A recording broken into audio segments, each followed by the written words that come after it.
الحمد للہ رب العالمین والصلاة والسلام علی سید المرسلین وعلی آلہ وصحبہ اجمعین ومن تبعہم بإحسان الی یوم الدین. اعوذ باللہ من الشیطان الرجیم. بسم اللہ الرحمن الرحیم. آمن الرسول بما انزل الیہ من ربہ والمؤمنون کل آمن باللہ وملائکتہ وکتبہ ورسلہ لا نفرق بین احد من رسلہ. وقال تعالی قاتلوا الذین لا یؤمنون باللہ ولا بالیوم الآخر. محترم حاضرین، آج سے ہمارے درس کا آغاز ایمان کے 5ویں رکن الایمان بالیوم الآخر پر ہونے والا ہے، یعنی آخرت کے دن پر ایمان لانا. الیوم الآخر دونوں لفظ اردو میں استعمال ہوتا ہے. آخری دن. آخری دن سے مراد ہم لوگ قیامت کا دن لیتے ہیں، جس میں اس دن کے واقع ہونے کے جو مقدمات ہیں اور اس کی جو ابتدا کے مراحل ہوتے ہیں وہ تمام چیزیں شامل ہیں. اس اعتبار سے قیامت کے واقع ہونے سے پہلے علامات قیامت کا جو ذکر ہوتا ہے وہ بھی قیامت پر یا یوم آخر پر ایمان لانے میں شامل ہے. اور ایک انسان کے اپنے ذاتی طور سے اگر غور کریں تو اس کی ابتدا اس کی موت سے ہو جاتی ہے. آخری دن جو معاملات ہونے ہیں اس کا آغاز اس دن سے ہو جاتا ہے جب انسان مرتا ہے.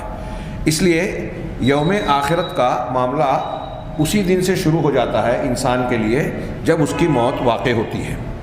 گویا ایمان بالیوم الآخر کے سلسلے میں ہم یہ کہہ سکتے ہیں کہ برزخ کی پوری زندگی، جو قیامت اور دنیا کی زندگی کے بیچ میں قبر اور برزخ کا معاملہ پیش آتا ہے، اس کو برزخی زندگی کہا جاتا ہے. برزخ مانے پردہ، آڑ. دنیا کی زندگی اور قیامت آخرت کی زندگی کے بیچ میں گویا یہ ایک آڑ ہے.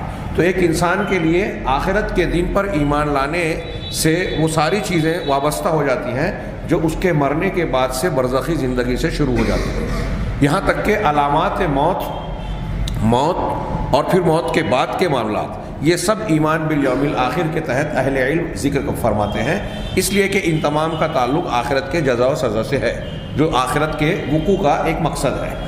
قیامت کا دن اسی کو کہا جاتا ہے، یعنی ایک اب شروعات اس کی موت سے ہو گئی، برزخ کی زندگی سے ہو گئی، اس کے بعد دوبارہ زندہ ہونا، زندہ ہونے کے بعد حساب کتاب، اور پھر جنت اور جہنم. گویا اب جنت و جہنم جو ہمیشہ کی زندگی ہے، جس کی کوئی انتہا نہیں ہے، وہ اس میں شامل ہے. آخرت پر ایمان لانا، جیسا کہ میں نے ذکر کیا، یہ ایمان کے ارکان میں سے 5واں رکن ہے. ہم لوگ 4 ارکان پر گفتگو کر چکے ہیں: اللہ پر ایمان، فرشتوں پر ایمان، کتابوں پر ایمان اور رسولوں پر. یہ 5واں ہے آخرت کے دن پر یا قیامت کے دن پر ایمان رکھنا، یقین رکھنا. اور اس پر ایمان لائے بغیر کوئی بندہ مسلمان اور مومن ہو ہی نہیں سکتا. اللہ بندے کا ایمان صحیح اور درست ہو ہی نہیں سکتا. جیسا کہ اس سے پہلے حدیث جبرائیل گزری، اللہ کے رسول صلی اللہ علیہ وسلم کے پاس صحابہ کرام کے درمیان حضرت جبرائیل علیہ السلام تشریف لائے اور ایمان، اسلام، ایمان، احسان اور مختلف سوالات کیے. تو اس میں جو ایمان سے متعلق سوال کیا گیا اس میں 6 چیزیں بیان کی گئیں. یہ 5ویں چیز یوم آخر ہے، اور 6ٹھی چیز تقدیر پر ایمان لانا. 4 چیزیں ہم پڑھ چکے ہیں. قرآن اور حدیث میں آخرت کے دن پر ایمان کا بہت زیادہ تذکرہ ہے. آپ قرآن کی بہت سی آیات میں دیکھیں گے کہ اللہ تبارک و تعالیٰ نے اللہ پر ایمان کے ساتھ ساتھ آخرت کے دن پر ایمان کا تذکرہ کیا. جیسے اللہ نے فرمایا فَإِن تَنَازَعْتُمْ فِي شَيْءٍ فَرُدُّوهُ إِلَى اللَّهِ وَالرَّسُولِ إِن كُنتُمْ تُؤْمِنُونَ بِاللَّهِ وَالْيَوْمِ الْآخِرِ. اگر تمہارا آپس میں نزاع ہو جائے تو تم اپنے نزاع کو، اختلاف کو حل کرنے کے لیے اسے لوٹاؤ کدھر؟ اللہ اور رسول کی طرف. یہ کام کرو، یہ تمہارے ایمان کا تقاضا ہے. اسی لیے آگے کہا کہ اگر تم اللہ پر اور آخرت کے دن پر ایمان رکھتے ہو. گویا اللہ پر ایمان اور آخرت پر ایمان کا تقاضا قرآن و حدیث کی باتوں کو، اللہ کی باتوں کو مان لینا ہے. جو احکامات اللہ نے دیا ہے اسے تسلیم کر لینا ہے. اس اعتبار سے بھی آپ ایک انسان کی زندگی میں یوم آخرت پر ایمان کی اہمیت و افادیت سمجھ سکتے ہیں کہ ایک انسان کی اصلاح عمل پر اس کو ابھارنے والی سب سے زیادہ مؤثر چیز آخرت کے دن پر ایمان ہے، اور اس سے متعلقہ وہ امور جو قرآن و حدیث میں بیان کیے گئے ہیں، جس کی تفصیلات انشاءاللہ ہم لوگ پڑھیں گے. اللہ تبارک و تعالی اللہ کے رسول صلی اللہ علیہ وسلم نے بھی بہت سے مقامات پہ، میں ایک صرف مثال دوں، یہ بات بیان کی ہے، جیسے اللہ نے فرمایا، اللہ کے رسول نے فرمایا، بخاری مسلم کی روایتیں ہیں، من کان یؤمن باللہ والیوم الآخر فلیصل رحمہ، کہ جو اللہ پر اور آخرت کے دن پر ایمان رکھتا ہے تو اسے چاہیے کہ اپنے رشتوں کو جوڑے۔ جو آخرت پر، اللہ پر اور آخرت کے دن پر ایمان رکھتا ہے اسے چاہیے کہ فلیقل خیرا او لیسکت، اچھی بات کہے یا خاموش رہے۔ اور جو آخرت پر، اللہ پر اور آخرت کے دن پر ایمان رکھتا ہے تو فلا یؤذی جارہ، اپنے پڑوسی کو تکلیف نہ دے۔ آپ غور کیجئے کہ مہمان کی مہمان نوازی کرنا، رشتے جوڑنا اور پڑوسی کو تکلیف نہ دینا، یہ اللہ پر اور آخرت کے دن پر ایمان کے تقاضے میں شامل ہے۔ اگر کوئی شخص یہ اعمال انجام نہیں دے رہا ہے تو اس کا مطلب یہ کہ اللہ پر اور آخرت کے دن پر ایمان میں اس کے کمی ہے۔ تو ہماری زندگی پر اس کا سب سے زیادہ اثر اگر آپ دیکھیں تو انسان کی اصلاح میں سب سے زیادہ جو چیز عمل کرتی ہے وہ دو چیزیں یہی ہے، اللہ پر ایمان اور آخرت پر ایمان۔ اور اس پر یہ ایمان نہ ہونے کے نتیجے میں انسان کی سب سے زیادہ خرابی اور بگاڑ پیدا ہوتا ہے۔ جہاں جو بگاڑ پایا گیا سمجھ لیجئے کہ اس کا آخرت پر ایمان نہیں ہے، اللہ پر ایمان ہے، اللہ کا ڈر نہیں ہے، آخرت کو جواب دہی کا احساس نہیں ہے۔ ہم جو واقعات پڑھتے ہیں صحابہ کرام رضوان اللہ علیہم اجمعین کے، حضرت بکر صدیق، عمر فاروق رضی اللہ عنہما، اور یہ لوگ جب عہدے پر آئے، خلیفہ بنے، راتوں کو گشت کر رہے ہیں، رو رہے ہیں، عبادت و ریاضت کر رہے ہیں، کیوں؟ آخرت کی جواب دہی کا خوف، احساس ذمہ داری، احتساب۔ ایک صحابی سے، صحابیہ سے کوئی گناہ سرزد ہو گیا، تنہائی میں، کسی نے دیکھا نہیں، کسی نے آ کے اللہ کے نبی صلی اللہ علیہ وسلم سے یا آپ کی عدالت میں آ کر کوئی شکوہ مقدمہ درج نہیں کروایا، پھر بھی خود سے آ کے کہہ رہے ہیں کہ اسب تو حدن، میں حد کو پہنچ گیا، مجھ پر شرعی سزا کو نافذ کیجئے، تنفیذ کیجئے۔ اس کے باوجود یہ مطالبہ کرنا کہ کسی نے دیکھا نہیں، کسی نے شکایت نہیں کی، سوچئے تھوڑی دیر کے لیے کیا تھا یہ وہی احساس جواب دہی، اللہ پر ایمان کہ اللہ سب کچھ دیکھ رہا ہے، اللہ اس کو پسند نہیں کرتا، وہ اس کی سزا دے گا، اور آخرت پر ایمان کہ آخرت میں ہمیں اس کا حساب و کتاب دینا پڑے گا، لہذا بہتر یہ ہے کہ ہم توبہ کر لیں اور اللہ نے جو سزا دنیا میں رکھی ہے اسی کو جھیل جائیں، آخرت کی سزا کے مقابلے میں یہ بہت ہلکی ہے۔ یہ میں اس کی اہمیت کی طرف تھوڑا سا اشارہ کروں جو آگے گفتگو انشاءاللہ آئے گی۔ تو ایمان بالیوم الآخر یہ اسلام کا ایمان کا ایک رکن ہے۔ اب یہ ایمان کیسے ہوتا ہے؟ وَيَكُونُ الْإِيمَانُ بِالْيَوْمِ الْآخِرِ بِالْإِيمَانِ بِأَنَّهُ كَائِنٌ لَا مُحَالَةَ وَالتَّصْدِيقُ بِكُلِّ مَا بَعْدَ الْمَوْتِ مِنْ عَذَابِ الْقَبْرِ وَنَعِيمِهِ، یہ آگے بیان کیا کہ آخرت پر ایمان کس طرح ہوتا ہے۔ یہ اس طرح ہوتا ہے کہ پہلی بات ہم یہ یقین رکھیں کہ یہ یقینی طور سے لا محالہ اس کو واقع ہونا ہی ہے، قیامت واقع ہو کر رہے گی۔ آپ قرآن مجید کی مختلف صورتوں میں آپ دیکھیں گے اذا وقعت الواقعہ، اذا وقعت الواقعہ تو کیا ہے آگے؟ اسی طریقے سے اذا السماء انشقت، اذا السماء انفطرت، اذا آ جانے سے ماضی مستقبل کے معنی میں ضرور ہو جاتا ہے، لیکن آپ کو قرآن میں جیسے حدیثوں میں اور قرآن کی آیتوں میں یہ بغیر اذا کے بھی ماضی کا صیغہ ملے گا۔ من قال لا الہ الا اللہ من مات وهو يدعو لله ندا دخل النار، جو اس حال میں مرا کہ اللہ کے ساتھ کسی اور کو پکارتا تھا، شرک کرتا تھا، کسی ہمسر کو پکارتا تھا، وہ جہنم میں داخل ہو گیا۔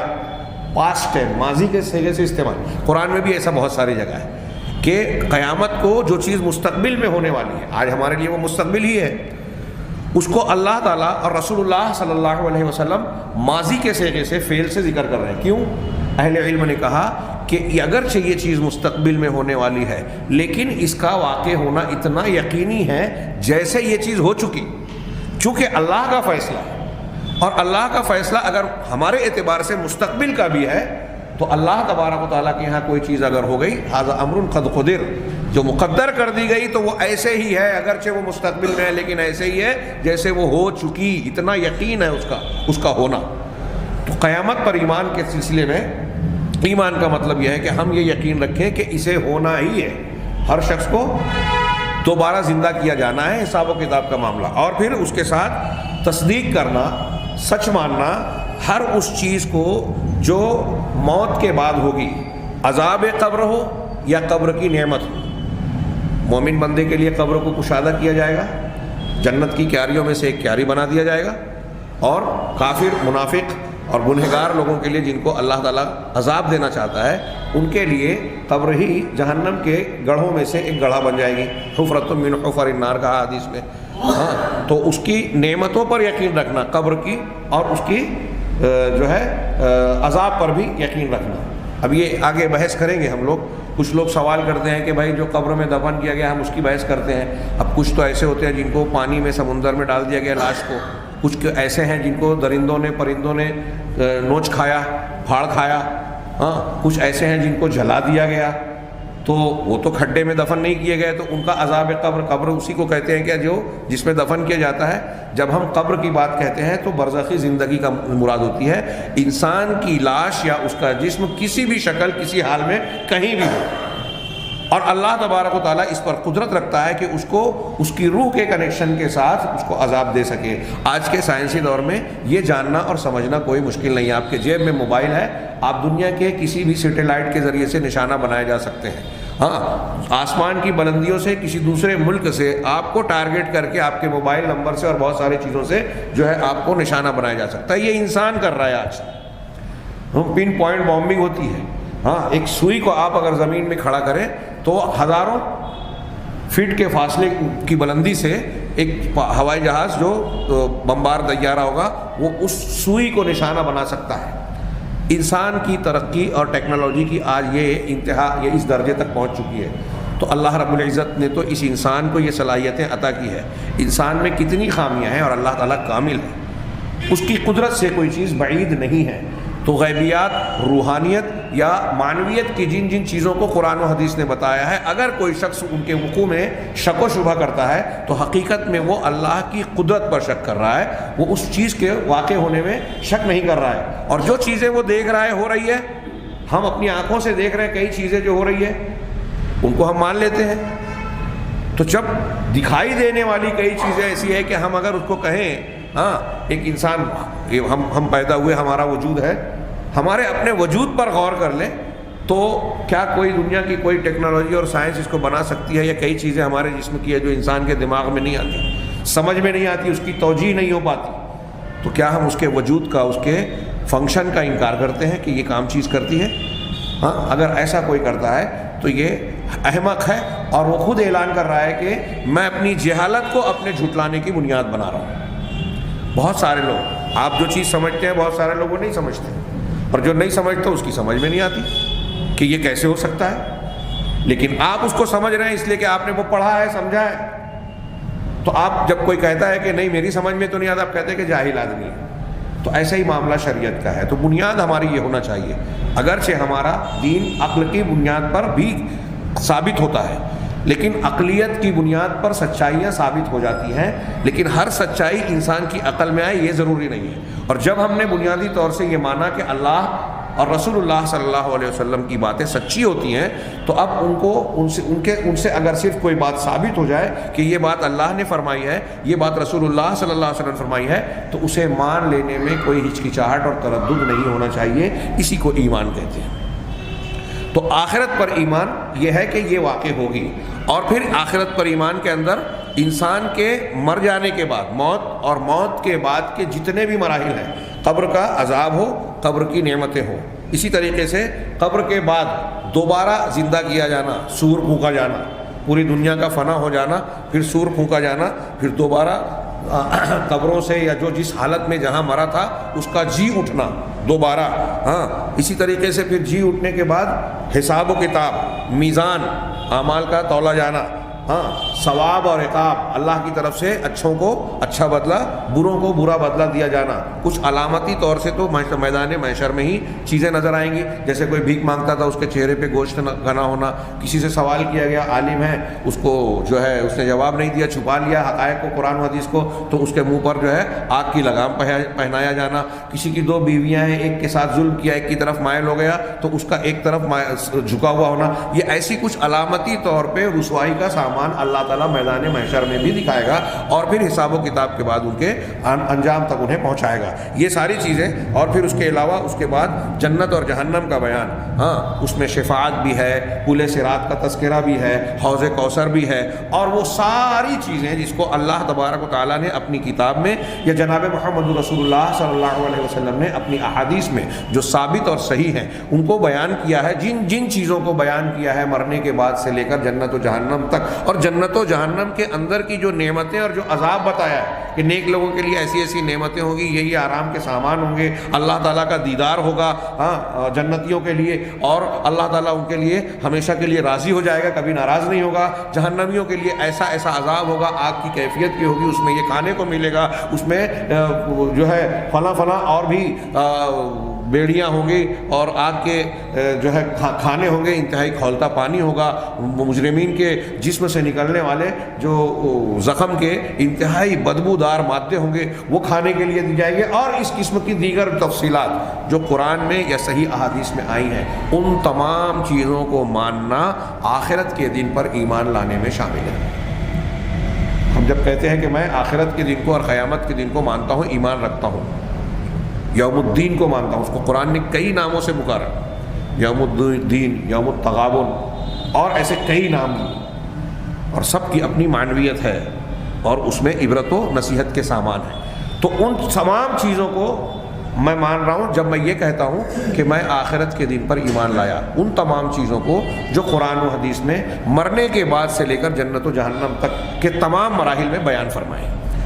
اللہ تبارک و تعالیٰ نے ابھی اس کی دلیلیں کیا ہے میں نے اشارہ کیا, اور یہ ایک آیت پڑھی تھی, قاتل الذین لا یؤمنون باللہ ولا بالیوم الآخر. تم قتال کرو, جنگ کرو ان لوگوں سے جو اللہ اور آخرت کے دن پر ایمان نہیں رکھتے. اپنے سیاق و سباق کے ساتھ ہے, مطلب ایک مسلمان کا مسلمان سے لڑنا, جنگ کرنا جائز نہیں ہے. اللہ تعالیٰ ان سے جنگ کرنے کے لیے کہہ رہا ہے, اس کا مطلب ہے کہ جو اللہ پر اور آخرت کے دن پر ایمان نہیں رکھتا وہ ایمان والا نہیں ہے, مسلمان نہیں ہے, اس سے جنگ کرنا جائز ہے, اس سے ہو سکتی ہے. اب وہ دوسرے اوصاف اور صفات یا شرائط اپنی جگہ. تو ایمان بالیوم الآخر اللہ قرآن اور حدیث کی بہت ساری دلیلوں کی بنیاد پر ثابت ہے.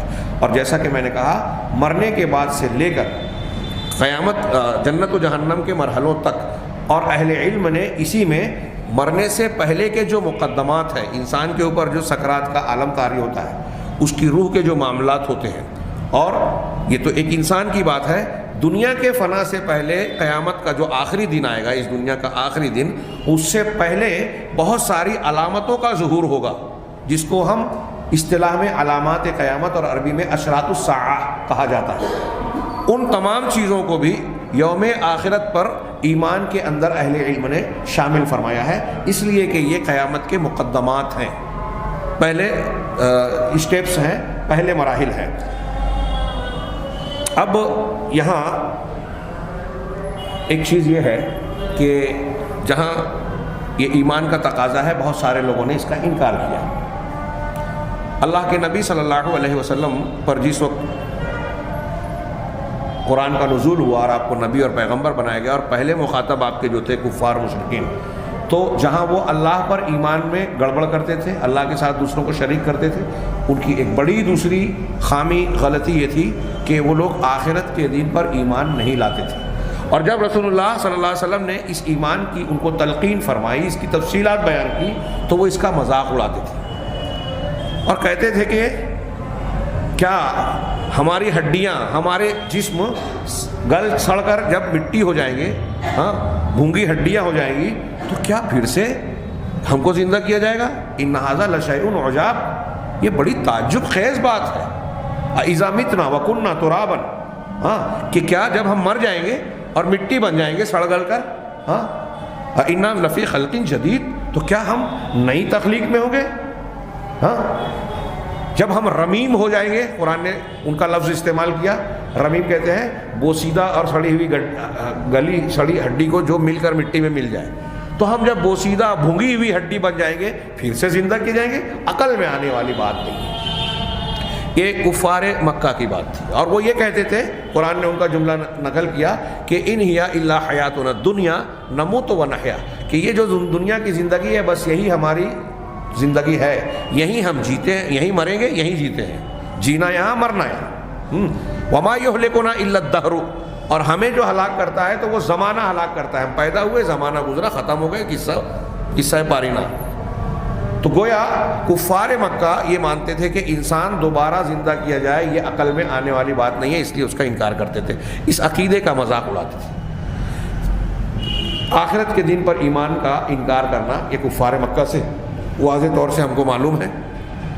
کچھ لوگ جو ملحدین کہلاتے ہیں دنیا میں، جو آسمانی مذہب کو کسی بھی نہیں مانتے، وہ بھی اس کا انکار کرتے ہیں۔ آج کے ہمارے زمانے میں عقلانیین کچھ کہلاتے ہیں۔ ہاں، ہندو دھرم جیسے کچھ مذاہب ہیں جہاں عجیب و غریب معمہ ہے۔ ایک طرف وہ پنرجنم مانتے ہیں، پنرجنم کہ ایک آدمی اپنے عمل کے اعتبار سے اس جنم کے بعد پھر سے دوبارہ جنم لیتا ہے، اچھا ہے تو اگلے جنم میں اور بہتر ہوتا ہے، پھر اور بہتر ہوتا ہے، پھر اور بہتر ہوتا ہے اچھائی کی شکل میں، اور اگر برا ہے تو اگلے جنم میں برا جانور کی شکل میں، پھر کیڑے مکوڑے کی شکل میں، اور برا اور برا اور برا۔ اور ہندو مذہب کہتا ہے کہ ایک انسان جب انسان کے قالب میں روپ میں پیدا ہوتا ہے تو حقیقت میں یہ ہزاروں بلکہ لاکھوں شکلوں کو اختیار کرنے کے بعد اسے اوپر والے نے انسان کی شکل دی، ان کے اپنے عقیدے کے مطابق، یعنی بہت سے مرحلوں سے گزر کے یہ انسان بنتا ہے۔ لیکن پنرجنم کا یہ عقیدہ ایسا ہے کہ تھوڑا سا آپ غور و فکر کریں گے اس کو خود رد کر دیں گے۔ انسان کی فطرت، انسان کی عقل، سائنس تو بعد میں، سائنس بھی پنرجنم کے اس عقیدے کا رد کرتا ہے۔ یہ عقیدہ کسی بھی طریقے سے ثابت نہیں ہوتا، لیکن وہ ایسا مانتے ہیں۔ مگر ان کے یہاں یہ بھی پایا جاتا ہے کہ انسان کی زندگی میں جو نیکی اور اچھائی کا راستہ اختیار کرنے کا مقصد بتاتے ہیں تو وہ یہ بتاتے ہیں کہ نیکیاں اختیار کر کے ہم پنرجنم کے اس چکرویو سے آزادی اختیار کریں۔ یہی بات آپ کو جین مذہب اور بدھ مذہب میں بھی ملے گی۔ سکھوں کے یہاں بھی یہ تصور کچھ پایا جاتا ہے، اس لیے کہ وہ مختلف مذاہب سے استفادہ کر کے بنا۔ تو ہندوستانی مذاہب میں ہم دیکھتے ہیں کہ پنرجنم کا عقیدہ ہے، لیکن پنرجنم کے عقیدے کے ساتھ ان کے یہاں یہ ہے کہ اس چکر سے ہم کو نجات حاصل کرنے کے لیے، جس کو وہ نروان، مکتی اور کیا کیا کہتے ہیں، آزادی حاصل کرنے کے لیے ہم کو اچھا عمل کرنا چاہیے، تب ہم مکت ہوں گے، آزاد ہوں گے، نروان اور نجات پائیں گے۔ تو گویا نجات پانے کے بعد ان کے یہاں جو تصور ہے وہ تھوڑا سا آخرت کے تصور سے مشابہ ہو سکتا ہے، لیکن پورا وہ نہیں ہے جو آسمانی مذاہب میں ہے۔ میں نے جہاں تک سمجھا ہے، ہو سکتا ہے میرے بیان کرنے میں کچھ غلطی خطا ہو، لیکن اس کے بالمقابل جتنے آسمانی مذاہب ہیں، آسمانی دین و مذاہب ہیں، ان تمام میں آپ کو آخرت پر ایمان کا وجود، تصور اور تعلیم ملے گی۔ جیسا کہ آپ اس سے پہلے پڑھ چکے ہیں، ہم لوگ ایمان بالرسول کے تحت پڑھتے تھے کہ تمام انبیاء کا دین اور دین کی بنیادیں ایک ہے، الگ الگ نہیں ہے۔ تو بنیادوں میں سے ایک بنیاد ہے آخرت پر ایمان رکھنا، اس میں کوئی کسی نبی کے معاملے میں، کسی نبی کی تعلیم میں کوئی فرق نہ ہو سکتا تھا اور نہ ہے۔ تو سارے لوگوں کی تعلیمات ایک ہی ہیں، لیکن اس کے باوجود لوگ اس کا انکار کرتے ہیں۔ کچھ لوگ عقل پرست جو ہیں، بعض مرتبہ باقاعدہ کوئی مذہب کا اختیار نہیں کرتے، ہمارے درمیان بھی پائے جاتے ہیں جو آخرت پر ایمان نہیں رکھتے۔ بعض ایسے ہیں کہ آخرت پر ایمان تو رکھتے ہیں لیکن آخرت کی کچھ چیزوں پر ایمان نہیں رکھتے جو قرآن و حدیث سے ثابت ہے۔ جیسے ہمارے یہاں مسلمانوں میں آپ کو ایسے کئی افراد مل جائیں گے، منکرین حدیث تو ہیں ہی، کچھ ایسے بھی جو بظاہر منکرین حدیث میں شامل نہیں ہوتے، وہ بھی ملیں گے جو عذاب قبر کا انکار کرتے ہیں، ان کی سمجھ میں نہیں آتی وہ بات۔ اسی طرح جنت و جہنم یا برزخ کی بعض تفصیلات کے تعلق سے وہ معترضانہ، اعتراض والے سوالات اٹھاتے ہیں۔ تو ایسے لوگوں کے بارے میں ہم کہہ سکتے ہیں کہ وہ جزوی طور پر آخرت کا انکار کر رہے ہیں۔ اس کا کیا حکم ہوگا؟ اگر کوئی چیز ثابت شدہ ہے اور اس کا انسان واضح طور سے انکار کرے، دلیل و حجت قائم ہونے کے باوجود نہیں مانتا ہے، تو وہ کافر ہو سکتا ہے۔ انکار کی الگ الگ شکلیں اور الگ الگ درجات ہوتے ہیں، ہم کو ہر انسان کو فوراً کافر نہیں کہنا چاہیے، اس کے اپنے آداب اور اصول ہیں۔ تو بہرحال اگر کوئی شخص جو ہے ان میں سے کچھ چیزوں کا انکار کرتا ہے تو وہ جزوی طور پر ہوتا ہے۔ اب یہاں جو صاحب کتاب نے تذکرہ کیا کہ قرآن کریم میں اللہ تبارک و تعالیٰ نے جو پہلے مخاطبین تھے جو آخرت کے دن کے وقوع کا انکار کرتے تھے، اس کو عقل کے خلاف کہتے تھے اور اس پر مذاق اڑایا کرتے تھے، تو قرآن نے ان کے سامنے عقلی طور سے دلیلیں دی یعنی قرآن میں تو جو ہے ساتھ ساتھ عقلی دلیلیں. تو انہوں نے چند مثالیں دی کہ قرآن نے چند قسم کے اقسام کے دلائل سے آخرت کے واقع ہونے کو ثابت کیا ہے. انہوں نے کہا کہ تنوعت ادلۃ البعث فی القرآن الکریم، قرآن کریم میں بعث یعنی دوبارہ زندہ کیے جانے کی دلیلیں کئی قسم کی آئی ہیں. بس کبھی کبھی قرآن ان لوگوں کے بارے میں خبر دیتا ہے، قرآن کے اندر کچھ ایسی خبریں موجود ہیں جن کو اللہ تبارک و تعالیٰ نے اس دنیا میں موت دی اور موت دینے کے بعد دوبارہ زندہ کیا. ایسی کچھ مثالیں پیش کی. گویا یہ دنیا کے لوگوں کے لیے ایک نمونہ اور مثال اللہ نے بیان فرمائی، گویا پیش کی کہ تم کو دوبارہ زندہ کیے جانے پر تعجب ہے تو دیکھو تمہارے سامنے مثال موجود ہے کہ دنیا میں بھی ایسا ہوا کہ مرنے کے بعد کچھ لوگوں کو اللہ تبارک و تعالیٰ نے زندہ کر دیا. جیسے مثال کے طور پہ قرآن مجید میں سورہ بقرہ میں تذکرہ ہے کہ جب بنی اسرائیل کے کچھ لوگ حضرت موسیٰ علیہ السلام نے تفسیر میں 70 لوگوں کو لے کے گئے طور پر اور ان کا معاملہ سب ہوا، بات چیت ہوئی، احکامات دیے گئے. جب وہ لوٹنے لگے تو انہوں نے حضرت موسیٰ سے یہ گستاخانہ مطالبہ کیا اور کہا کہ لن نؤمن لک حتی نری اللہ جہرۃ، ہم آپ پر اے موسیٰ ایمان نہیں لائیں گے، ہم ایمان نہیں لائیں گے یہاں تک کہ ہم اللہ تعالیٰ کو جہرتاً یعنی سامنے سے روبرو دیکھ نہ لیں. تم اللہ کو سامنے اور روبرو ہمیں دکھاؤ تب ہم ایمان لائیں گے. اللہ تعالیٰ ہم سے غیب کا ایمان چاہتا ہے، یہی امتحان ہے دلیلوں کو قائم کر کے. یہ ان کا یہ سوال انتہائی گستاخی کا تھا. نبی کو نبی مان رہے ہیں، وہاں نشانیاں دیکھ رہے ہیں، اللہ نے شرف کلام سے نوازا حضرت موسیٰ کو، ان کو معلوم ہو رہا ہے. اس کے باوجود نشانیاں اپنی آنکھوں سے دیکھ لینے کے بعد وہ کہہ رہے ہیں کہ ہم ایمان اسی وقت لائیں گے موسیٰ تم پر جب اللہ کو سامنے سے دیکھ لیں گے. اس گستاخانہ سوال کے جواب میں اللہ نے قرآن میں اسی آگے فرمایا فَأَخَذَتْكُمُ الصَّاعِقَةُ وَأَنْتُمْ تَنظُرُونَ، تو تمہاری آنکھوں کے سامنے تمہارے دیکھتے ہوئے تم کو بجلی نے پکڑ لیا، بجلی گرا دی اللہ نے، ان پر بجلی آ گئی، گر گئی. پھر ثُمَّ بَعَثْنَاكُم مِّن بَعْدِ، سب کے سب مر گئے. حافظ صلاح الدین نے تمہارے دیکھتے ہوئے تم کو موت دی کی تشریح کرتے ہوئے کہا کہ جب پہلے لوگ مر رہے ہیں تو پیچھے والے دیکھ رہے ہیں کہ یہ مر رہے ہیں ہمارے سامنے، کچھ نہیں کر سکتے، اور خود بھی پھر مر گئے. سب کے سب مر گئے. پھر اللہ نے کہا ثم بعثناکم، ہم نے تمہاری موت کے بعد تم کو پھر زندہ کیا. حضرت موسیٰ علیہ السلام نے ان کے موت ہو جانے پر اللہ سے التجا اور دعا فرمائی کہ میں قوم کے ان 70 چنندہ لوگوں کو لے کر آیا ہوں، اگر میں واپس قوم میں جا کر یہ کہوں گا کہ سب کے سب مر گئے تو قوم کے لوگ مجھ پر الزام دیں گے اور میں ان کے سامنے جواب نہیں دے پاؤں گا. پروردگار کچھ لوگوں نے ہمارے یہاں غلطی کی ہے یا یہ خطا ہو گئی ہے، ان کو معاف کر دے اور ان کو پھر سے زندہ کر دے. حضرت موسیٰ علیہ السلام کی دعا کے بعد ان کو اللہ نے پھر سے زندہ کیا. اللہ نے فرمایا ثم بعثناکم من بعد موتکم، ایک دم صاف جملہ ہے. اب کسی کو اگر یہ یہاں حدیث نہیں ہے کہ ہمارے یہاں لوگ حدیث کی صحت اور سقم پر سوال اٹھائیں کہ یہ حدیث ثابت ہے کہ نہیں ثابت ہے، یہ عقل میں نہیں آتی، یہ قرآن کا فرمان ہے اور اس میں اگر کوئی تعویل کرتا ہے تو وہ انتہائی ڈھٹائی اور ہٹ دھرمی کا مظاہرہ کرتا ہے کہ عربی کے الفاظ بالکل حدیث نہیں ہے کہ ہمارے یہاں لوگ حدیث کی صحت اور سقم پر سوال اٹھائیں کہ یہ حدیث ثابت ہے کہ نہیں ثابت ہے، یہ عقل میں نہیں آتی، یہ قرآن کا فرمان ہے اور اس میں اگر کوئی تعویل کرتا ہے تو وہ انتہائی ڈھٹائی اور ہٹ دھرمی کا مظاہرہ کرتا ہے کہ عربی کے الفاظ بالکل صاف سیدھے. ایک طالب علم سے آپ اس آیت کا ترجمہ پوچھوائیے، بعث یبعث، اٹھانا، دوبارہ زندہ کرنا، بھیجنا، یہ معنی ہوتا ہے. من بعد موتکم، تمہاری موت کے بعد. یہ بالکل کلیئر ہو گیا کہ مارنے کے بعد اللہ تعالیٰ دوبارہ اٹھانے یعنی زندہ کرنے کا تذکرہ فرما رہا ہے. ثم بعثناکم من بعد موتکم لعلکم تشکرون، تو تاکہ تم شکر گزار بن جاؤ، اللہ کی نعمت کی قدر کرنے والے بن جاؤ. اس مقصد کے تحت ہم نے تم کو تمہاری موت کے بعد دوبارہ زندہ کیا. یہ ایک مثال جو اس دنیا میں واقع ہوئی. بنی اسرائیل اس کو اچھی طرح جانتے تھے، سمجھتے تھے، اور جن پر یہ واقعہ ہوا وہ خود سب اس کے راوی تھے کہ ہمارے ساتھ ایسا ہوا کہ ہم مر گئے اور پھر دوبارہ زندہ ہو گئے. یہ ایک مثال.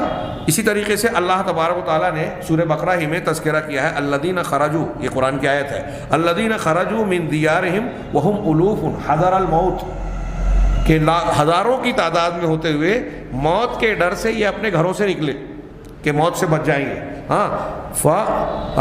فقال لهم اللہ موتوا، تو اللہ نے ان سے کہا کہ مر جاؤ، تمہاری موت واقع ہو جائے. سب کے سب مر گئے. ثم احیاہم، پھر اللہ نے دوبارہ ان کو زندہ کیا.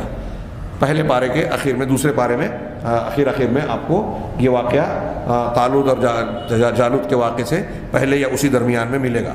تیسرا، حضرت ابراہیم علیہ السلام کے بارے میں اللہ تعالیٰ نے ذکر کیا کہ انہوں نے کہا رب ارنی کیف تحیی الموتى، پروردگار مجھے بتا کہ تو مردوں کو کیسے زندہ کرتا ہے، میں دیکھنا چاہتا ہوں کہ وہ مردوں کو کیسے زندہ کرتا ہے.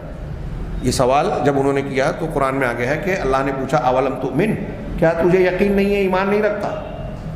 تو حضرت ابراہیم نے کہا کہ کیوں نہیں، ایمان تو میں رکھتا ہوں لیکن بلا ولکن لیطمئن قلبی، یہ دیکھنا اس لیے چاہتا ہوں کہ میرے دل کو اطمینان ہو. تو معلوم یہ ہوا کہ اگر کوئی چیز ہم کو ہمارے ایمان میں ہے جس کو ہم جانتے ہیں، جب اس کی حکمت اور مصلحت یا اس کی وضاحت ہمارے سامنے ہوتی ہے تو دل میں ایمان سے بڑھ کر اطمینان بھی حاصل ہو جاتا ہے، یعنی اطمینان ایمان پہ مزید ایک چیز بڑھ جاتی ہے. تو حضرت ابراہیم علیہ السلام نے شک نہیں کیا تھا کہ اللہ زندہ مردے کو زندہ کرے گا، شک کی بنیاد پہ یہ سوال نہیں کیا تھا، بلکہ اطمینان قلب، مزید اطمینان حاصل کرنے کے لیے یہ سوال کیا تھا. تو جب انہوں نے سوال کیا تو آپ دیکھیے کہ قرآن مجید نے پورا واقعہ ذکر کیا اور کہا اور بتایا کہ حضرت ابراہیم سے کہا کہ 4 پرندوں کو لو، قتل کرو، ملا دو، 4 پہاڑیوں پہ رکھو اور پھر ان کو پکارو، وہ زندہ ہو کے تمہارے طرف چلی آئیں گی. یہ واقعہ قرآن مجید میں سورہ بقرہ میں موجود ہے. اسی طریقے سے اللہ تبارک و تعالیٰ نے قرآن میں کئی مقامات پر ذکر کیا ہے کہ اللہ تعالیٰ نے حضرت مسیح علیہ السلام، حضرت عیسیٰ علیہ السلام کو جو معجزات اور نشانیاں عطا فرمائی تھی، ان میں سے ایک معجزہ یا نشانی یہ بھی تھی کہ وہ کسی قبر پر یا مردے کے پاس کھڑے ہو کے کہتے قم بإذن اللہ، اللہ کے اذن سے کھڑے ہو جاؤ، جی اٹھو، تو وہ زندہ ہو جاتا تھا. حضرت مسیح علیہ السلام کے بارے میں بتایا گیا کہ وہ اللہ کے حکم سے مردوں کو زندہ کر دیا کرتے تھے. اطباء کا زمانہ، اس سے پہلے اس کا تذکرہ ہو چکا ہے. تو یہ بھی کچھ مثال یہ موجود ہے کہ حضرت عیسیٰ کے ذریعے سے اللہ تبارک و تعالیٰ مردوں کو زندہ کر کے یہ دکھا رہا ہے کہ اللہ کی قدرت سے کوئی چیز بعید نہیں ہے. یہ حضرت عیسیٰ کی یہاں یہ دماغ میں رکھنی چاہیے بات. ہمارے ہاں جو شرک کرنے والے ہیں، قبر پرست، مزار پرست، بزرگ پرست، نبی پرست جو لوگ ہیں، وہ ایسے معجزات اور کرامات کا ذکر کر کے یہ توجہ دلاتے ہیں، لوگوں کو یہ تاثر دیتے ہیں کہ یہ ان کی اپنی طاقت تھی، کہ وہ ہوا میں اڑنے لگتے تھے جب چاہتے تھے، وہ پانی پہ چلنے لگتے تھے، وہ کسی مردہ کو زندہ کر سکتے ہیں. شیخ عبد القادر جیلانی نے بچے کو زندہ کرنے کے لیے لوح محفوظ میں نعوذ باللہ بیار شریف کی مجلس میں پڑھتے ہیں وہ لوگ. یہ واقعہ آپ نے سنا ہوگا کہ ایک بوڑھی عورت آئی، ان کے والد سے شکایت کی میرا بچہ انتقال کر گیا ہے، وہی میرا سہارا تھا، امیدوں کا مرکز تھا، تو دعا کیجئے زندہ ہو جائے. کہا اب نہیں کچھ کیا جا سکتا. وہ جا رہے تھے، عبد القادر جیلانی اس وقت بچے تھے، بچوں کے ساتھ کھیل رہے تھے. بوڑھی بی کو دیکھا روتے ہوئے جا رہی ہیں، بلا کر پوچھا کہ کیا بات ہے، بتایا ایسا ایسا معاملہ ہے. کہا اچھا. ہاتھ اٹھایا، ہلایا اور کہا جاؤ تم دیکھو تمہارا بچہ زندہ ہو گیا. کہا وہ کیسے؟ کہا میں نے لوح محفوظ میں جو اس کی آپ کے بچے کی موت لکھی تھی مٹا کر زندگی لکھ دی. نعوذ باللہ من ذالک.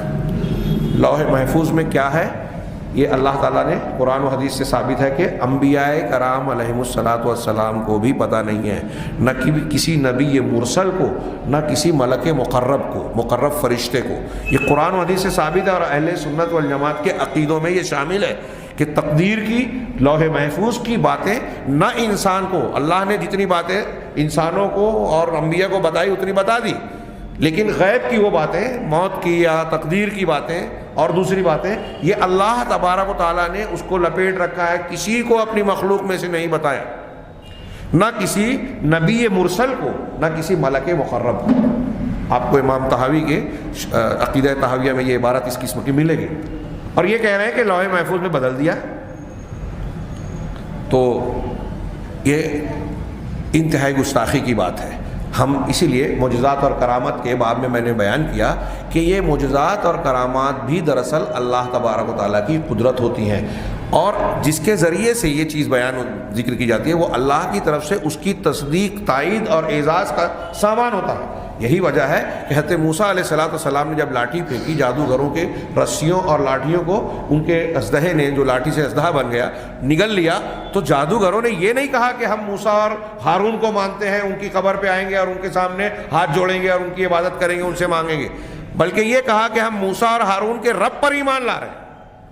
بہت غور کیجئے، میں ہندوستان میں اپنے سماج اور معاشرے میں گرد و پیش میں اس کو بہت اہم موضوع سمجھتا ہوں کہ آج جو لوگ قبر پرستی اور شرکیات میں مبتلا ہیں نا، وہ اس نقطے کو سمجھتے نہیں ہیں۔ کرامات اور معجزات ایک تو بہت سارے من گھڑت بیان کیے جاتے ہیں، ابھی وہ صحیح اور غلط جانے دیجیے، اگر مان بھی لیا جائے جو ہم مانتے ہیں کہ صحیح معجزات اور صحیح کرامات کا جو اثبات ہوتا ہے، تو اس سے اس بزرگ کی جو اس سے متعلق ہے اللہ کی طرف سے اعزاز اور عزت تو ظاہر ہو رہی ہے، لیکن یہ ظاہر نہیں ہوتا یا یہ ثابت نہیں ہوتا کہ ان کے اندر اللہ تعالیٰ کی کوئی صفت ہے، وہ کسی مردے کو زندہ کر سکتے ہیں، وہ انسانی طاقت سے بڑھ کر کوئی ایسا کرشمہ یا کام کر سکتے ہیں جس کی قدرت اور طاقت صرف اللہ کے پاس ہے۔ اگر کوئی کسی انسان کو ایسا مانتا ہے تو وہ شرک اکبر کا مرتکب ہوتا ہے۔ لیکن میں یہ جو بات اتنی سادگی سے کہہ رہا ہوں، اور ہمارے یہاں لوگ آپ اور ہم مان رہے ہیں، آج ہندوستان میں ہمارے سماج اور معاشرے میں جو قبر پرستی کر رہے ہیں ان کے سامنے آپ پیش کریں گے تو وہ ماننے کے لیے تیار نہیں ہوں گے، بلکہ آپ سے جھگڑا کریں گے، جبکہ یہ قرآن و حدیث کی بالکل صاف ستھری تعلیم ہے۔ بہرحال اللہ تبارک و تعالیٰ نے حضرت مسیح کے ذریعے سے یہ معجزہ دیا تھا جو حضرت مسیح علیہ السلام کو، اس سے بھی ثابت ہوتا ہے کہ دنیا میں ہم نے یہ ایسی چیزیں خبریں جانی کہ مردے کو اللہ نے زندہ کر دیا، تو پھر قیامت کے دن دوبارہ زندہ کرنا اللہ کے لیے کون سا مشکل کام ہے؟ جب دنیا میں دکھا دیا تو آپ کی عقل میں کیوں نہیں آ رہی ہے؟ یہ تو دنیا میں واقع ہو چکا ہے نا، اور جو چیز پہلے واقع ہو چکی ہے وہ بعد میں کیسے نہیں ہو سکتی؟ اللہ تعالیٰ کی قدرت سے باہر کیسے ہو جائے گی؟ یہ بھی اللہ نے دلیل کے طور پہ پیش کیا۔ اسی طرح اللہ تبارک و تعالیٰ نے بتایا کہ اصحاب کہف کو اللہ تعالیٰ نے لمبی نیند عطا کی، قمری اعتبار سے 307 سال تک، 309 سال تک، 7 نہیں 9، 309 سال تک۔ اہل علم نے کہا کہ جو 309 کہا گیا ہے وہ چاند والے اعتبار سے، اور سورج کے اعتبار سے جو سال اور مہینہ جوڑا جاتا ہے وہ صرف 300 بنے گا۔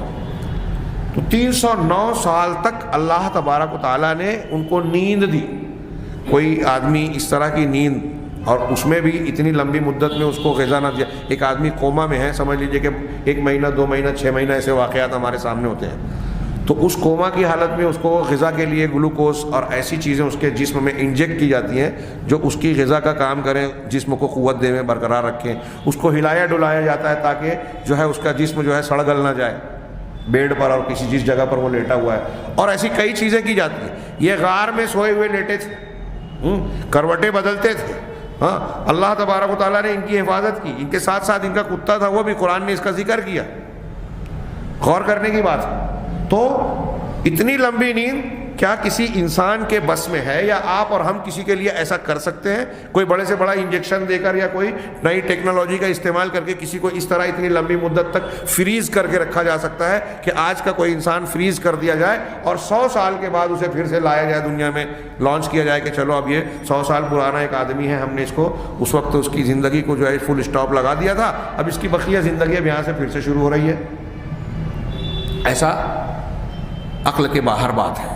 اصحاب کہف کا جو معاملہ ہوا، تو جب اللہ تعالیٰ نے ایک واقعہ ایسا کیا اپنے کچھ نیک بندوں کے ساتھ، یہ جو کرامت کی ایک مثال ہے، تو اللہ کے لیے یہ کون سی بڑی بات ہے کہ مردے کو پھر سے زندہ کر دے، سوال ہی نہیں۔ تو قرآن نے یہ ایک قسم کی دلیلیں دی ہیں کہ جب یہ اللہ کر سکتا ہے تو آخرت کو قائم کر کے مردوں کو پھر سے زندہ کر سکتا ہے۔ اب وہ پانی میں اس کی لاش بہہ گئی ہو، آگ میں جل گئی ہو، قبر میں دفن کر دی گئی ہو، مٹی میں مل گئی ہو، کسی بھی شکل میں ہو، اللہ کی قدرت سے کوئی بعید بات نہیں ہے۔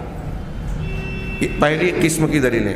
دوسری، کبھی کبھی قرآن جو ہے پہلی پیدائش سے آخرت کی دوبارہ پیدائش پر استدلال کرتا ہے، اور قرآن میں یہ آپ کو بہت ساری جگہوں پر ملے گا۔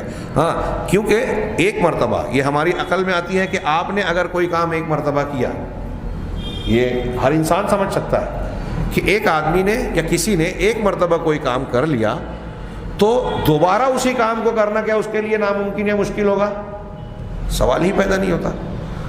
پہلی مرتبہ کرنا زیادہ مشکل ہوتا ہے نا، دوسری مرتبہ نہیں۔ تو اللہ تعالیٰ نے قرآن میں کئی مقامات پر، ایک جگہ نہیں، کئی مقامات پر، 20 مقامات پر یہ بتایا کہ تم اللہ تعالیٰ کی اس بات پر تم کو تعجب ہے، حیرت ہے، عقل کے خلاف سمجھ رہے ہو کہ دوبارہ کیسے زندہ کرے گا جبکہ ایسے ایسے حالات ہو جائیں گے، تو اس سے زیادہ حیرت تو تم کو اس بات پر کرنا چاہیے کہ تم کو اللہ نے پہلی مرتبہ پیدا کیا، تم کیا تھے؟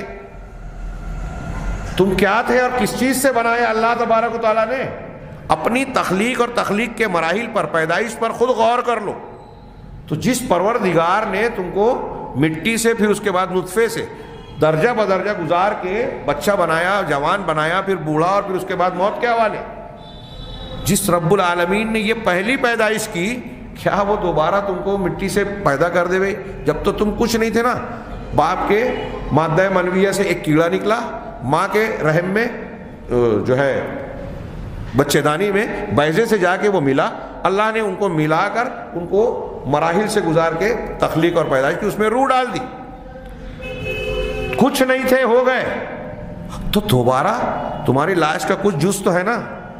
اہل علم کہتے ہیں، بلکہ حدیث میں ہے کہ انسان جب قبر میں دفن ہوتا ہے یا اس کی لاش سڑتی گلتی ہے تو پورا جسم اس کا مٹی میں مل جاتا ہے، لیکن اس کی عجب الزم کا لفظ استعمال ہوا ہے، عین جیم بے اور زنب، زم نہیں زنب، زنب دم کو کہتے ہیں۔ تو ہمارے یہاں ڈاکٹر لوگ یا جسمانی لوگ جو کہتے ہیں ریڑھ کی ہڈی کا جو آخری سرا ہوتا ہے، آخری من کا، وہ اس میں آپ اگر اپنی ہڈی کو چھوئیں گے تو تھوڑا سا ابھرا ہوا حصہ ملے گا، اس کو کہتے ہیں دمچی۔ کچھ لوگ کہتے ہیں کہ اگر انسان کو دم ہوتی تو وہیں ہوتی، دمچی کہتے ہیں، اور عربی میں اس کو عجب الزنب کہتے ہیں۔ ہو سکتا ہے تلفظ میں مجھ سے کچھ غلطی ہو رہی ہو، زنب تو صحیح ہے، عجب یا عجب، عجب الزنب۔ تو یہ چیز کسی نہ کسی شکل میں باقی رہتی ہے، اور حدیثوں میں ہے کہ اللہ تبارک و تعالیٰ اسی عجب الزنب سے انسان کو دوبارہ زندہ کر دے گا۔ قیامت کے دن بھی ہمارا یہی جسم تھوڑا بڑا ہوگا اور یہی روح جو ہمارے جسم میں یہی رہے گی۔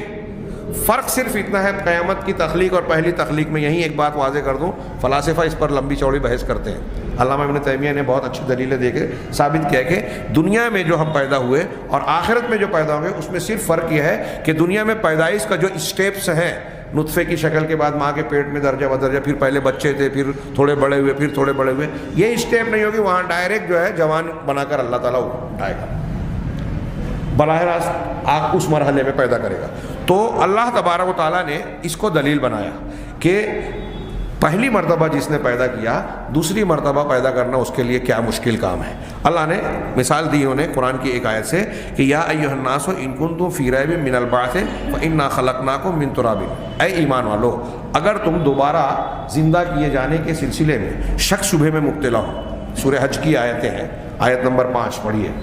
ہاں، اللہ تبارک و تعالیٰ اگر تم دوبارہ زندہ کیے جانے کے سلسلے میں شک میں ہو، شک شبہ میں پڑے ہو تو غور کرو، فَإِنَّا خَلَقْنَاكُمْ مِن تُرَابٍ، تو ہم نے تم کو پیدا کیا، اللہ تعالیٰ کہہ رہا ہے ہم نے تم کو پیدا کیا، من تراب، مٹی سے۔ آدم علیہ السلام کی تخلیق پہلے مٹی سے ہوئی، اب وہ قوام بن جانے کے بعد اب وہ پروسیجر چینج ہو گیا، اب آدم و حوا کے وجود کے بعد اب آدم کو تو مٹی سے بنایا اور آدم علیہ السلام کی پسلی سے حضرت حوا کو بنایا، اور دونوں کے ملاپ سے نطفے سے پھر اب اگلے انسانوں کا کے وجود کا سلسلہ شروع ہوا۔ تو کہا کہ ہم نے تم کو مٹی سے پیدا کیا، ثم من نطفۃ، پھر مٹی کے بعد نطفے سے منی کا قطرہ، ثم من علقۃ، پھر منی کا قطرہ، اس سے کیڑی نکل کے جب بچے دانی میں جا کے استقرار حمل ہو گیا تو 40 دن کے بعد، حدیث میں یہ تشریح ہے، 40 دن کے بعد وہ علقہ بن جاتا ہے، جس کو ہم جمع ہوا خون کہتے ہیں، دم بستہ، جمع ہوا خون، علقہ، علق عربی میں عین لام قاف سورہ علق میں یہ تذکرہ ہے۔ علق کہتے ہیں جس کو چپچپی چیز کو، چکنی یا پھر اس میں جو چپکنے والی چیز ہے تو کہتے ہیں جوک چپکتا ہے۔ تو کچھ لوگوں نے بتایا کہ جب اس مرحلے میں بچے کا وہ وجود ہوتا ہے ماں کے بچے دانی میں، تو اس وقت خون اس طرح جو جمع ہوتا ہے، تو اگر آپ اس کی شکل دیکھیں گے، فوٹو دیکھیں گے تو وہ جوک کے جیسا ہوتا ہے، جوک جو کیڑا ہوتا ہے، یا اس لیے بھی اس کو علقہ کہا گیا کہ وہ مادر رحم سے، یعنی رحم جو بچے دانی ہے اس کی دیوار سے جوک کی طرح چپکا ہوا ہوتا ہے۔ تو پھر ہم نے دم بستہ سے پیدا کیا، پہلے نطفہ مٹی سے آدم کو، اس کے بعد نطفے سے تم پیدا ہو رہے ہو، نطفے کے بعد جب نطفے کی شکل سے بڑھ کر دم بستہ جمع ہوا خون بنتا ہے، ثم من مضغہ، ثم من مضغہ، مضغۃ مخلقۃ وغیر مخلقہ، پھر اس کے بعد مضغہ یعنی گوشت کا لوتھڑا، بوٹی کی شکل، یعنی جب اس مرحلے میں 40 دن کے بعد علقہ گوشت کا ٹکڑا بن جاتا ہے، لوتھڑے کی شکل اختیار کر لیتا ہے، اب اس کو مخلقۃ وغیر مخلقہ، جو کہ شکل و صورت والا ہوتا ہے اور کبھی بے شکل و صورت کا ہوتا ہے۔ شکل و صورت والا جب وہ گوشت لوتھڑا بن جاتا ہے تو انسان مکمل ہو جاتا ہے اور اس میں روح ڈال دیتا ہے اللہ تعالیٰ، اور کبھی ایسا ہوتا ہے کہ یہ نطفہ شکل و صورت اختیار کرنے سے پہلے ساقط ہو جاتا ہے اور اس میں روح بھی نہیں پڑتی، تو یہ ناقص حمل ہوتا ہے اور بچہ مر جاتا ہے۔ تو مخلقہ جس کی شکل و صورت ہو، غیر مخلقہ جس کا ناک نقشہ اور شکل و صورت نہ بنی ہو۔ اب جب یہ ناک نقشہ بن جاتا ہے تو 4 مہینہ کی مدت پوری ہوتی ہے۔ حدیثوں میں ہے بخاری مسلم کی کہ اللہ تعالیٰ 4 مہینہ مکمل ہونے پر ایک فرشتے کو بھیجتا ہے، وہ فرشتہ اللہ کے حکم سے اس بچے میں، اس عمل میں جان ڈالتا ہے، روح ڈالتا ہے، اور اس کے زندگی کی 4 چیزوں کو لکھتا ہے کہ کتنا جیے گا، کیا کھائے گا، اچھا ہوگا کہ برا ہوگا، 4 چیزیں لکھ دیتا ہے اللہ کے حکم سے۔ اب یہ ہم کیوں کرتے ہیں؟ لِنُبَيِّنَ لَكُمْ، تاکہ تمہارے سامنے اس کو بیان کر دیں، یعنی تم اپنی اس پیدائش کو دیکھ لو اپنی آنکھوں سے، اللہ کی قدرت کا مشاہدہ کر لو۔ ہاں، ایک غیر مسلم سے میری گفتگو ہو رہی تھی تو میں نے پوچھا آپ کس کی پوجا کرتے ہیں؟ تو کہا کہ میں ماں باپ کو پوچھتا ہوں۔ میں نے کہا کیوں؟ کہا بولے ان سے پیدا ہوا۔ تو میں نے اس سے سوال کیا کہ آپ کی شادی ہوئی؟ اس نے کہا نہیں ابھی نہیں ہوئی، اب ہونے والی ہے۔ کہا اگر آپ کی شادی ہو جائے تو کیا آپ کے بس میں ہوگا کہ آپ کی بیوی سے جب آپ ملیں گے تو آپ جب چاہیں گے بچہ ہوگا، جب چاہیں گے بچی ہوگی، جب چاہیں گے بچہ بچی نہیں ہوگی؟ کہا نہیں ایسا نہیں ہے۔ کہا پھر کیسے ہوتا ہے؟ وہ خاموش ہو گیا۔ تو میں نے اس کو یہ سمجھانے کی کوشش کی کہ ماں باپ بچے کو اپنی مشیت مرضی سے، قدرت سے نہیں پیدا کر رہے، یہ تو قدرت کا بنایا ہوا، اللہ کا بنایا ہوا پروسیجر ہے، ہم اس پر عمل کر رہے ہیں۔ اب نتیجہ اللہ دیتا ہے، کبھی بچہ ہوتا ہے کبھی نہیں ہوتا، کسی کو بالکل نہیں ہوتا، کبھی بچی ہوتی ہے کبھی بچہ، اور یہ بھی ہمارے بس میں نہیں ہوتا۔ اچھا جس وقت حمل ٹھہرا ہوا ہے، پیٹ میں بچہ موجود ہے، اگر کسی حاملہ عورت کو کوئی تکلیف ہوتی ہے، میڈیکل چیک اپ کے بعد پتہ چلتا ہے کہ بچہ اندر سے ٹیڑھا ہو گیا یا ایسا ہو گیا اور ویسا ہو گیا، تو اس وقت کیا انسان کی قدرت ہوتی ہے کہ پیٹ کے اندر بچے کے معاملے کو سدھار دے، اس کو گود میں لے کے یا کچھ کام ذریعے سے جو ہے اس کی تکلیف کو دور کر دے؟ ایسا کر پاتا ہے کوئی ماں یا باپ یا کوئی ڈاکٹر علاج کرنے کی کوشش کرتے ہیں، اب اس میں کبھی کامیاب ہوتے ہیں کبھی ناکام۔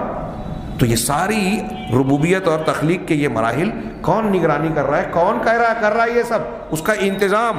آج ہم چادر اوڑھ لیں اگر پورے جسم پر تو ہمارا دم گھٹنے لگتا ہے، سانس نہیں چلتی، اور اللہ تبارک و تعالیٰ 4 مہینے کی مدت میں، جب 4 مہینے میں فرشتہ روح پھونک دیتا ہے، اس کے بعد سے بچہ سانسیں لیتا ہے ماں کے پیٹ کے اندر۔ 4 مہینے کے بعد اگر 9 مہینہ مکمل کرتا ہے تو 5 مہینہ وہ بچے دانی کی تنگ جگہ پر ہے اور اس کو آکسیجن مل رہی ہے۔ کیسے؟ وہاں اس کا دم گھٹ نہیں رہا ہے جیسے ہم چادر اوڑھ لینے پہ دم گھٹنے لگتا ہے۔ کیسے؟ یہ اللہ نے انتظام کیا۔ تو جو اللہ ماں کے پیٹ میں پال رہا ہے، پیدا کر رہا ہے، روح ڈال رہا ہے اور سارے انتظامات کر رہا ہے، اب اس کے لیے مشکل ہے کہ تم کو دوبارہ پیدا کر دے۔ اس کو تمہاری عقل میں نہیں آتی۔ یہ تو بے عقلی کی اور بے وقوفی کی بات ہے کہ ایک ذات نے ایک کام کیا، پہلی مرتبہ جو ہوا تم اس کو دیکھ رہے ہو، مان رہے ہو، اور پھر یہ کہہ رہے ہو کہ دوبارہ نہیں کر پائے گا۔ کتنی بے وقوفی کی بات ہے۔ تو اللہ تعالیٰ نے قرآن میں اسی کا ذکر کیا اور کہا وَنُقِرُّ فِي الْأَرْحَامِ مَا نَشَاءُ إِلَىٰ أَجَلٍ مُّسَمًّى، اور پھر بچے کی ماں کے پیٹ میں ہم جتنا چاہتے ہیں کسی حمل کو ٹھہراتے ہیں، روکے رکھتے ہیں۔ تو کوئی 9 مہینہ رہتا ہے، کوئی اس سے پہلے ہو جاتا ہے۔ ثُمَّ نُخْرِجُكُمْ طِفْلًا، پھر اس کے بعد بچے دانی میں مکمل مدت کرنے کے بعد جو اللہ کی مشیت کے مطابق طے ہے، ہم اس کو بچے کی شکل میں وجود دیتے ہیں، ماں کے پیٹ سے باہر نکالتے ہیں۔ ثُمَّ لِتَبْلُغُوا أَشُدَّكُمْ، پھر ایسا راستہ ہموار کرتے ہیں کہ تم اپنے جوانی اور پختہ عمر کو پہنچ جاؤ۔ ان آیتوں میں آگے پھر بڑھاپا، ارذل عمر میں اللہ تعالیٰ ڈال دیتا ہے، تاکہ بڑھاپے میں پھر کچھ سمجھ میں نہیں آتا۔ پہلے انسان جو ہے اس کا جسم، اس کی عقل، اس کی نفسیات، ہر چیز کی نشو و نما ہوتی ہے۔ بچپن سے جوانی تک ہر چیز بڑھتی ہے اور پھر جوانی کے بعد ہر چیز ڈھلتی ہے بڑھاپے کی طرف جب جاتا ہے۔ یہ جو پروسیجر ہے پورا تم اپنی آنکھوں سے دیکھ رہے ہو۔ لِنُبَيِّنَ لَكُمْ، جو اس آیت کے بیچ میں کہا، تاکہ ہم تمہارے سامنے بیان کر دیں، تم دیکھ رہے ہو، سمجھ رہے ہو۔ کسی جاہل سے جاہل اور پڑھے لکھے انسان کے سامنے یہ چیز چھپی ہوئی نہیں ہے، ہر ایک خود اس مرحلے سے گزرا ہوا ہے، تو تم خود اس سے گزر رہے ہو۔ وقولہ تعالیٰ، اسی طرح اللہ تعالیٰ کا یہ فرمان کہ قُلْ يُحْيِي الَّذِي أَنشَأَهَا أَوَّلَ مَرَّةٍ وَهُوَ بِكُلِّ خَلْقٍ عَلِيمٌ۔ یہ لوگ جو آخرت کے سلسلے میں کہ دوبارہ اللہ کیسے زندہ کرے گا شک کرتے ہیں، اعتراض کر رہے ہیں، تو اللہ نے کہا آپ ان کو جواب دیجئے یحییھا الذی، کہ اس جانوں کو وہی شخص، وہی ذات پھر سے زندہ کرے گا، الذی انشأھا اول مرہ، جس نے اس کو پہلی مرتبہ وجود بخشا تھا۔ جس اللہ نے پہلی مرتبہ زندگی دی وہی دوبارہ بھی زندگی کرے گا۔ وَهُوَ بِكُلِّ خَلْقٍ عَلِيمٌ، وہ ہر چیز کو پیدا کرنے میں کا علم، ہر چیز کی پیدائش اور تخلیق کا علم رکھنے والا ہے، کوئی ایک چیز بھی اس سے مخفی نہیں ہے۔ اس سلسلے میں اگر ہم تفصیل میں جائیں وقت بڑا محدود ہوتا ہے، میں آپ حضرات کو اگر شوق ہے تو کہوں گا کہ تفسیر میں، تفاسیر میں، اور آج کل جو کچھ مفصل سائنسی اعتبار سے روشنی میں کچھ چیزیں یہ بیان کی جاتی ہیں، بعض آیتیں پڑھیے بڑا لطف آتا ہے، اللہ کی قدرت معلوم ہوتی ہے، دل کو اطمینان و سکون ملتا ہے کہ اللہ تعالیٰ نے جو جوابات دیے ہیں، اللہ خلاق علیم سورہ یاسین میں شجر اخضر سے کہ ایک تم اپنی آنکھوں سے دیکھتے ہو، کفار مکہ سے کہا کہ اللہ تعالیٰ وہ ذات ہے کہ جو ایک سرسبز و شاداب درخت سے آگ پیدا کرتا ہے۔ وہاں ایک درخت پایا جاتا تھا، تر رہتا تھا، تازہ رہتا تھا، اور اس میں سے آگ نکلتی تھی، اس کو رگڑنے پر آگ پیدا ہوتی تھی۔ تو کہا جو ذات ایسا کر سکتی ہے اس کے لیے اور کون سی بات تمہارے لیے مشکل نظر آتی ہے؟ ایسی اور بھی مثالیں، اور اس یہ جو بیان کیا جا رہا ہے اس میں قرآن کی آیتیں مختلف جگہوں پر مختلف، وَهُوَ أَهْوَنُ عَلَيْهِ، کہ وہ کہتے ہیں کہ پیدا نہیں کرے گا، اللہ تعالیٰ نے پہلی مرتبہ پیدا کیا، وہی دوسری مرتبہ پیدا کرے گا، وَهُوَ أَهْوَنُ عَلَيْهِ، اور یہ اس پر زیادہ آسان ہے جو ابھی بیان کیا گیا۔ حالانکہ علماء نے لکھا کہ اللہ کے لیے زیادہ آسان والا جملہ اللہ کے لیے نہیں ہے، ہمارے لیے، کیونکہ اللہ کے لیے پہلے والا بھی آسان ہے، دوسرے والا بھی آسان ہے۔ پہلے کوئی اس سے یہ نہ سمجھے کہ دوبارہ زندہ کرنا اللہ کے لیے زیادہ آسان ہے، کا مطلب یہ کہ پہلی مرتبہ پیدا کرنا مشکل تھا، اللہ کے لیے پہلی مرتبہ بھی مشکل نہیں تھا۔ دماغ میں یہ ہمارے سمجھانے کے لیے کہا گیا کہ ہم یہ دیکھتے ہیں، سمجھتے ہیں کہ ایک کام پہلی مرتبہ مشکل ہوتا ہے، دوبارہ نہیں، اتنا مشکل نہیں ہوتا، تو اللہ کے لیے تم یہ کیوں سمجھ رہے ہو کہ جو پہلی مرتبہ کر لیا اب دوبارہ نہیں کر پائے گا؟ خیر، اللہ تعالیٰ نے ایک جگہ سورہ اسراء میں فرمایا فَسَيَقُولُونَ مَن يُعِيدُنَا، ان قریب یہ لوگ کہیں گے کہ ہم کو دوبارہ کون زندگی دے گا؟ قُلِ الَّذِي فَطَرَكُمْ أَوَّلَ مَرَّةٍ، تو آپ ان کو جواب دیجئے کہ وہی ذات جس نے تم کو پہلی مرتبہ پیدا کیا۔ اسی طرح اللہ تبارک و تعالیٰ کا سورہ روم میں فرمانا ہے وَهُوَ الَّذِي يَبْدَأُ الْخَلْقَ ثُمَّ يُعِيدُهُ، وَهُوَ، میں جو آیت کہہ رہا تھا وہ موجود ہے کہ وَهُوَ الَّذِي يَبْدَأُ الْخَلْقَ ثُمَّ يُعِيدُهُ، کہ وہی ذات ہے جو تخلیق کی ابتدا کرتا ہے، پہلی مرتبہ پیدا کرتا ہے، آغاز کرتا ہے، ثم یعیدہ، پھر اس کو لوٹاتا ہے یا دوبارہ پیدا کرے گا، وہو اہون علیہ، اور یہ اس پر زیادہ آسان ہے، زیادہ آسان ہے ہمارے سمجھ کے اعتبار سے، وَلَهُ الْمَثَلُ الْأَعْلَىٰ، اور اس کے لیے اچھی مثالیں ہیں، کوئی بھی چیز جو اللہ کے لیے عیب نہ ہو اور وہ خوبی کی ہے تو اللہ اس کا زیادہ حقدار ہے، اس کا مفہوم استشریح ہے، مثل الأعلیٰ، اچھی مثالیں ہیں۔ ہاں، بعض چیزیں ایسی ہوتی ہے کہ انسان کے لیے تو خوبی ہے، اللہ کے لیے عیب ہے، جیسے اولاد کا ہونا، اگر ہم میں سے کسی انسان کو اولاد نہ ہو تو ایک کمی محسوس ہوتی ہے، کمزوری محسوس ہوتی ہے، تو ہمارا اولاد نہ ہونا کمزوری کی بات ہے، اور اللہ تعالیٰ کے لیے اولاد کا ماننا گستاخی کی بات ہے، لم یلد ولم یولد ہے، یہ اس کی احدیت اور صمدیت کے خلاف ہے، وحدہ لا شریک ہونے کے خلاف ہے۔ اللہ اکیلا ہے، جب اکیلا ہے تو بیٹا، بیوی، بچے یا نسل یا فرع ہوتی، اصل یا نسل ہوتی تو باپ ہوتا، تو اللہ اکیلا نہیں رہ جاتا، اس کے جیسے دوسرے ہو جاتے۔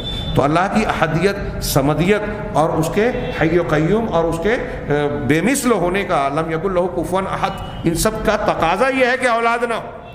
اسی لیے اللہ کے لیے اولاد کے ذکر پر قرآن نے کہا کہ یہ اتنی بڑی گستاخی ہے کہ اس بات سے دعوا للرحمن ولدا، سورۃ مریم میں کہا کہ ان کی اس بات سے زمین شک ہو سکتی ہے، آسمان پھٹ سکتا ہے، پہاڑ ریزہ ریزہ ہو سکتے ہیں، ان دعوا للرحمن ولدا تکاد السماوات یتفطرن منہ، وہ جو آیتیں ہیں پڑھیے۔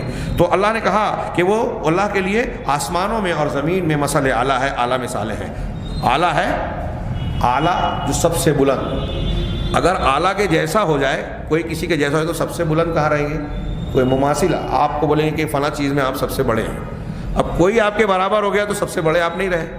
تو اللہ کے لیے مثل اعلیٰ ہے، اللہ ہر چیز میں سب سے زیادہ بلند ہے، کوئی اس کے جیسا، اس کے برابر اور آس پاس نہیں ہے۔ کہا وَهُوَ الْعَزِيزُ الْحَكِيمُ، اور وہ غالب ہے، غلبے والا ہے، عزت والا، غلبے والا۔